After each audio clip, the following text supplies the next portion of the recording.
আমাদের আসমানের মালিক, জমিনের মালিক, আল্লাহ হায়াতের মালিক, মওতের মালিক, আল্লাহ গাছপালার মালিক, তরুলতার মালিক, তামাম পৃথিবীর মধ্যে যা কিছু আছে জোরে বলেন সব কিছুর মালিক কে? সব কিছুর মালিক একমাত্র আল্লাহ তাআলা। এই জন্য আল্লাহ পাক বলেন আমি আল্লাহ তাআলা তামাম পৃথিবীর সব কিছুর মালিক। এই জন্য কোরআনুল কারীমের মধ্যে সর্বপ্রথম সূরা ফাতিহার মধ্যে আল্লাহ পাক বলেন আলহামদুলিল্লাহি রাব্বিল আলামিন। সমস্ত প্রশংসা একমাত্র আল্লাহ তাআলার জন্য, একমাত্র আল্লাহ তাআলার জন্য সমস্ত প্রশংসা হতে পারে। পৃথিবীর আর কোনো মাখলুকের জন্য, কোনো মানুষের জন্য, কোনো ফেরেশতার জন্য সব প্রশংসা হতে পারে না। একমাত্র সব প্রশংসা যার হতে পারে তিনি জোরে বলেন কে? আল্লাহ। সব প্রশংসা কার? আল্লাহ তাআলা। একটা মানুষের কিন্তু সব প্রশংসা হতে পারে না। যদিও বলা হয় যে অমুক ভাইয়ের চরিত্র ফুলের মতন পবিত্র, কিন্তু খোঁজ নিয়ে দেখা যাবে নামাজ পড়ে না একত্র। কি কোন কথাটি কিনা? অথচ একমাত্র সমস্ত প্রশংসা যার হবে তিনি হলেন আল্লাহ সুবহানাল্লাহ। আল্লাহ বলেন এই পৃথিবীর বহু মানুষ আছে যারা আমি আল্লাহ তাআলা আমাকে মানে না, আমাকে আল্লাহ বলে স্বীকার করে না। আমি আল্লাহ তাআলা আমার সঙ্গে অনেকে আছে শিরক করে, শরীক করে, বলে দুইজন আল্লাহ, তিনজন আল্লাহ। আবার অনেকে বলে আমি আল্লাহকে মানি না, আল্লাহ বলতে দেয়ার ইজ নো গড, আল্লাহ নাই, যাকে দেখি না সেটাকে বিশ্বাস করি না। জোরে করে নাউজুবিল্লাহ। আমরা বলি যদিও আল্লাহকে দেখতে পাই না, কিন্তু আমরা আল্লাহকে রব বলে মেনে নিয়েছি, আল্লাহকে স্রষ্টা বলে মেনে নিয়েছি। এই জন্য আল্লাহ রব্বুল ইজ্জত বলেন ও বান্দা আমি আল্লাহ তাআলা সব প্রশংসা একমাত্র আমি আল্লাহ।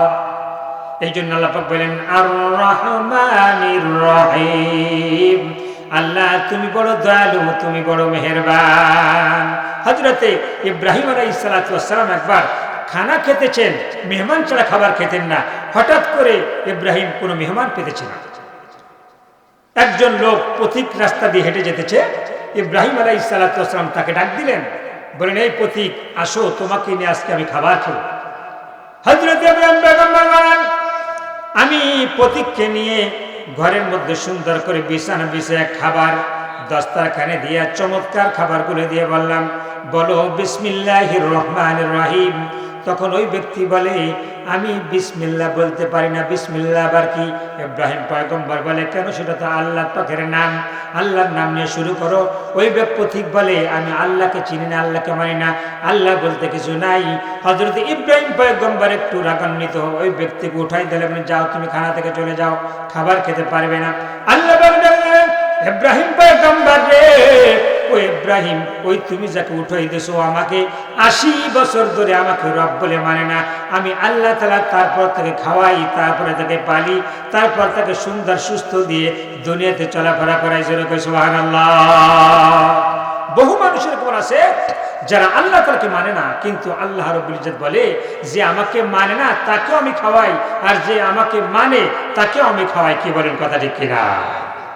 সম্মানিত হাজিরিন, এই জন্য বিশ্বনবী সাল্লাল্লাহু আলাইহি ওয়াসাল্লাম হাদিসের মধ্যে বলেন আমানতু বিল্লাহি ওয়া মালাইকাতিহি, সর্বপ্রথম ঈমান আনতে হবে আল্লাহর পরে, তারপরে কি বলেন ওয়া মালাইকাতিহি, ফেরেশতাদের পরে ঈমান আনতে হবে। আল্লাহ তাআলা প্রত্যেকটা মানুষের জন্য, প্রত্যেকটা মানুষের শরীরের মধ্যে 360টা জোড়া রয়েছে। প্রত্যেকটা জোড়ায় জোড়ায় আল্লাহ রাব্বুল ইজ্জত একজন ফেরেশতা নিযুক্ত করে দিয়েছেন, যাতে করে বান্দার সমস্ত অঙ্গ প্রত্যঙ্গগুলো সুন্দর করে কাজ চালায় নিয়ে যেতে পারে। সুবহানাল্লাহ। শুধু তাই নয় আমার ভাইরা, আল্লাহ রাব্বুল ইজ্জত অগণিত অসংখ্য ফেরেশতা বানায় দিয়েছেন আমাদের পাহারাদার জন্য। ফেরেশতা নূরের তৈরি, আমরা কিন্তু মাটির তৈরি। আল্লাহ পাক বললেন ফেরেশতাদের চাইতে মানুষকে আমি আল্লাহ দামি বানাই দিলাম, ফেরেশতাদের চাইতে মানুষকে আমি আল্লাহ তাআলা বেশি দামি বানাই দিলাম। আমার ভাইরা, আল্লাহ তাআলার হাবিব বলেন ও মালায়েকাতি, ফেরেশতাদের উপর ঈমান আনো। বিশ্বনবী যখন মেরাজে চলে গেলেন, মেরাজে গিয়ে বাইতুল মামুরে গেলেন, বাইতুল মামুর যখন তওয়াফ করবেন তখন তিনি দেখেন 70,000 ফেরেশতারা বাইতুল মামুর তওয়াফ করে যায়, আর কোনোদিন ওই ফেরেশতারা আসার সুযোগ পায় না। এত ফেরেশতা দেখলেন, হাজার হাজার লক্ষ লক্ষ কোটি কোটি ফেরেশতা আল্লাহ বানাইছেন, আর ওই ফেরেশতাদের পরে আমাদের ঈমান আনতে হবে যে আল্লাহ তাআলার নূরের তৈরি ফেরেশতা, তাহলে বান্দা মুমিন হয়ে যাবে। এরপরে বিশ্বনবী বলেন ওয়াকুতুবিহি ওয়া রাসূলিহি, ওয়াকুতুবিহি আল্লাহ তাআলা 104 খান কিতাব নাজিল করে দিয়েছেন। জোরে বলেন কয়খানা? 104 খানা কিতাব নাজিল করে দিয়েছেন। এর মধ্যে 4 খানা কিতাব বড় আর বাকিগুলো ছোট। এই 4 খানার মধ্যে তাওরাত, জাবুর, ইনজিল, কুরআন, এরপর ঈমান আনতে হবে। তাওরাত হযরতে মুসা আলাইহিস সালামের পরে, ইনজিল হযরতে ঈসা আলাইহিস সালামের পরে, জাবুর হযরত দাউদ আলাইহিস সালামের পরে, কুরআনুল কারীম মুহাম্মদুর রাসূলুল্লাহ সাল্লাল্লাহু আলাইহি ওয়াসাল্লামের পরে নাজিল করে দিয়েছেন। এরপর আমাদের বিশ্বাস স্থাপন করতে মানতে হবে। যদি মানি তাহলে হব ঈমানদার, আর যদি এর একটাও বিশ্বাস করে বান্দা মুমিন হতে পারবে না। কথা কান ঠিক কিনা?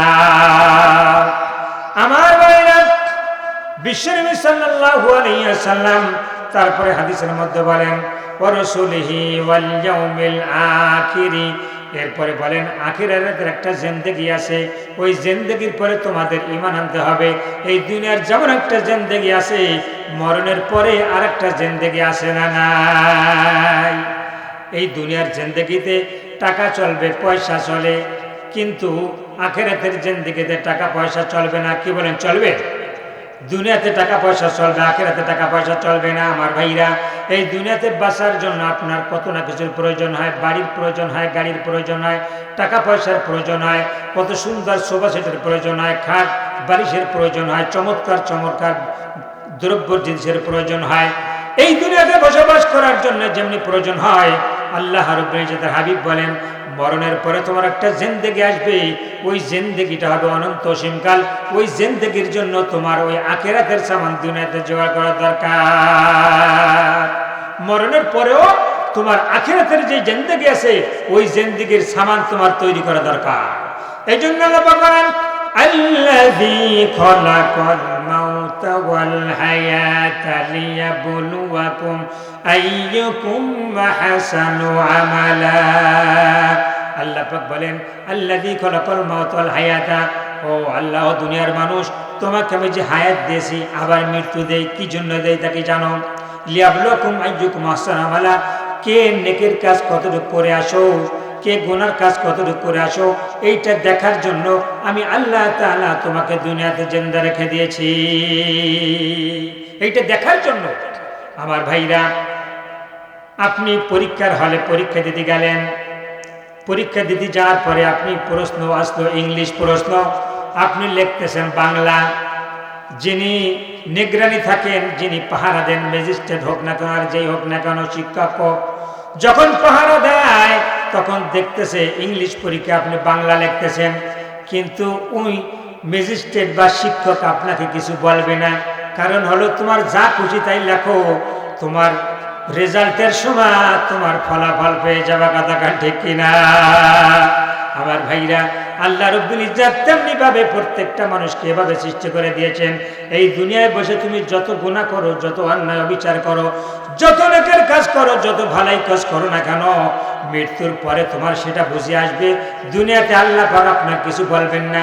যখন দুনিয়া থেকে বিদায় নিয়ে পরকালের জিন্দেগিতে চলে যাবেন, তখনই আপনার রেজাল্টের ফলাফল আসবে। কথা কান ঠিক কিনা? দুনিয়াতে যেমন পরীক্ষার হলে আপনি যা কিছু লেখেন না, এখন কিছুই বলবে না ম্যাজিস্ট্রেট, কারণ রেজাল্টে দেখা যাবে তুমি কি করছো। ঠিক দুনিয়ায় আপনি যত অন্যায় অবিচার নেকের কাজ, সুদ ঘুষ জায়েজ নাজায়েজ হালাল হারাম অপরাধ যাই কিছু করেন না কোনো, কিছুই আল্লাহ পাক বলবেন না। যা কিছু বলার মৃত্যুর পরের জিন্দেগিতে দেখা যাবে। কি কর কথা ঠিক কিনা? এই জন্য আল্লাহ পাক বলেন فَمَن يَعْمَلْ مِثْقَالَ ذَرَّةٍ خَيْرًا يَرَهُ وَمَن يَعْمَلْ مِثْقَالَ ذَرَّةٍ شَرًّا يَرَهُ।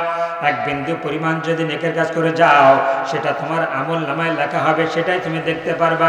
আর বিন্দু পরিমাণ গুনার কাজ জোর করে যাও, সেটাও তুমি দেখতে পারবা, ওটা তোমার আমল নামায় থাকবেই। আর সেই ফলাফল অনুযায়ী তোমার হাসরের ময়দানে জান্নাত জাহান্নামের ফয়সালা হয়ে যাবে। এই জন্য